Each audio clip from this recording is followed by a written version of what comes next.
Hello guys and welcome to MotorBeam and well hey, that is the Africa Twin, and as I walk ahead there is the Millennium Superbike, the Fireblade.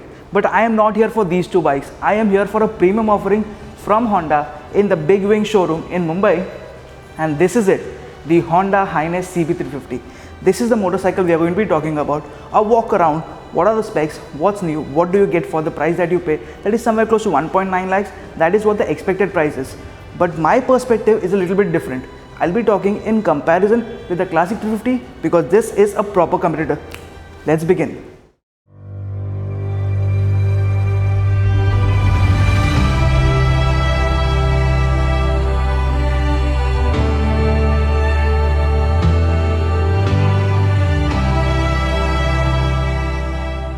I know I'm looking good and this motorcycle is. Now let's start with the design, that it gets a LED headlight and this is a very bright unit. The indicators also work at pilot lights, and once you turn on the indicators they blink accordingly. See, that's pretty nice, right? And if we come to a wider look, well, it looks just like the Classic 350. Even the seat design, well, you do not get a split seat over here, but the tank design and the seat design is so close to the Classic 350 that if you come to the tail, this design looks actually like the Bullet. Well, that is something that is very noticeable. Each and every electricals are LED, but then all the body parts, there are very few body parts, they come in metal, and that is what makes this motorcycle heavy. But it is not as heavy, as it is just at 181 kgs, which is almost 15 kgs lighter than the Classic 350 again. So yes, this motorcycle is going to be a hoon to ride, and it does look just like the Classic 350. Let's start the exhaust note and get to it, what this motorcycle is all about, because Honda has said that the exhaust note is noticeable. If you've heard the exhaust note of the Classic 350, it has become numb. Honda says this has become much better and it has a typical note. Let's start it.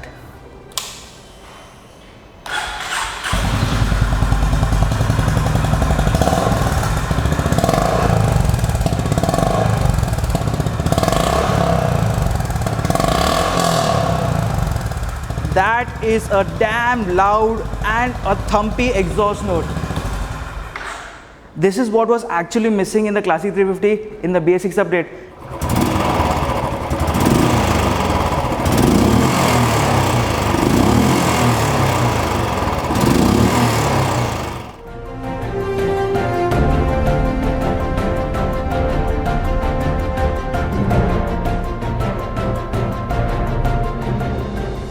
Now you basically get two variants in the Honda H'ness CB350, and number one is the Deluxe. That is the cheaper, that is the most entry level. The name is Deluxe, but then you go to Deluxe Pro where you get dual tone color options, you get dual horns, and you get Bluetooth connectivity too. Although the cluster over here is exactly the same, you get a charger unit right on the side, but when I turn it on, it does a full swipe up and you get basic set of details because it is an analog plus digital cluster, and on the right side you get a set of telltale lights. There is a T button over here, that is basically the torque control, and once I long press the second button, the torque control activates, and that is what makes this motorcycle a little more controllable. Once I turn it off, and we'll come back to the main console. The analog speedometer looks just nice, has a top speed indication of 160 km/h, but I'm pretty sure once we ride it out, not today, but it will go close to 130 to 140 km/h without any stress. That is the trust of the Honda from a Honda boy. Now let's get on to the digital part, and the digital unit is quite small. You get the battery voltage, you get a time, you get a gear position indicator and the fuel gauge, that is standard.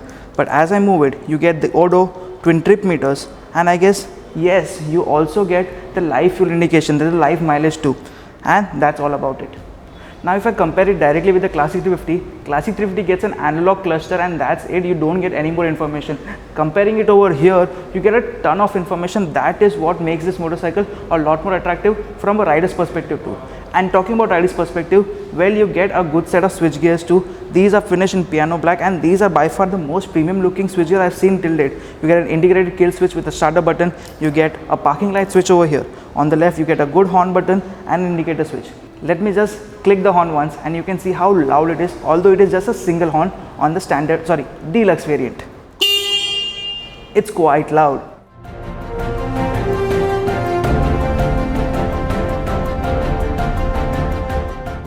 Thanks to the audio unit, my Blazer is getting out of place, but there's one thing that is not out of place, that is the motor. It gets a 348cc motor which produces 20.8 bhp of power and 30 Nm of torque.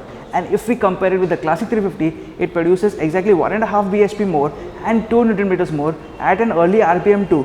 So this motor is actually more suited for torque, but we don't have the exact idea of how the motor performs, how much does it vibrate. Well, I can show you how much it vibrates over here, but performance is not pretty clear because we are not going to be riding it today. We are going to be riding it pretty soon, and I request Honda to send us the bike as soon as possible, because all our viewers, I know you guys, are waiting for a proper comparison of this with the classic 350, because that is what the proper competitor is. Let's show you the vibrations. I'll turn on the motorcycle once. Again,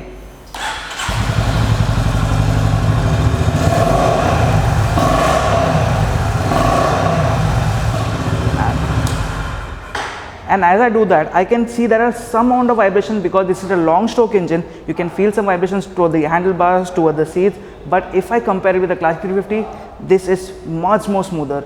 And coming from the Honda reliability, well, I can vouch for it that this one is going to be a good looking classic motorcycle out on the streets pretty soon.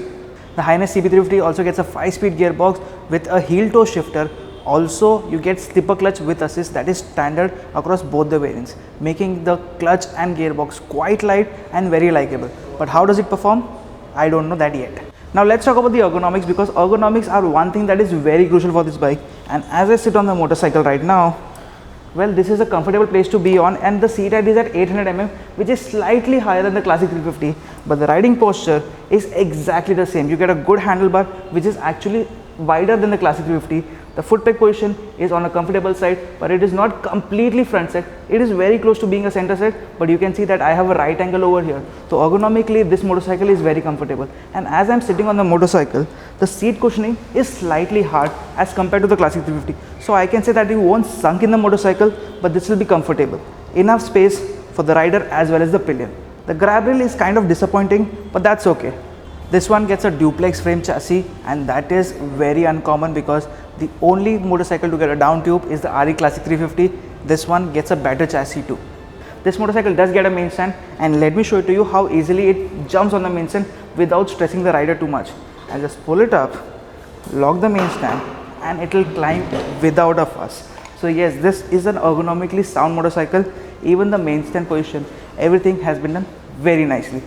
So unlike the classic 350, again, you don't get springs below the seat. There is just a single suspension setup, and that is what does the job. So is it comfortable? We'll find that out when we ride it. So in the classic 350, you get multiple variants, more than variants that you can imagine, and one of the variant gets you alloys. Over here, the alloys are standard, but the wheel size is exactly the same. You get 19-inch wheel with a 100 section rubber, an 18-inch wheel at the rear with a 130 section rubber. And if I talk about the suspension, you get telescopic forks at the front and dual suspension at the rear. And if you take the Deluxe or the Deluxe Pro variant, it does not matter because you get this silver color springs on both the motorcycles, and they look quite premium. If I talk about the brakes, well, this motorcycle gets dual disc, that is disc at the front as well as the rear, and both the discs are actually bigger as compared to the classic 350. You get dual channel ABS too, but I don't know how the braking feedback is because we haven't got a chance to ride it out, but I know how Honda works it out. The brakes are quite sharp, and you will actually like it and have that confidence while emergency braking too.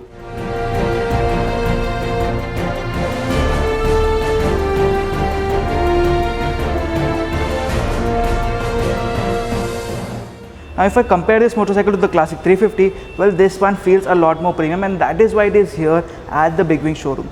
This one gets a lot more for the price that is very close to 1.9 lakhs, which we are expecting, which is a little more than the classic 350, but you get Bluetooth connectivity, better fit finish, and a reliability coming from Honda. And this Honda fanboy is very happy, and he's gonna go Honda, Honda, Honda, Honda, Honda once we get to ride it outside. Thank you so much for watching this video. If you liked it, do hit the like button. I'll see you guys in the next one.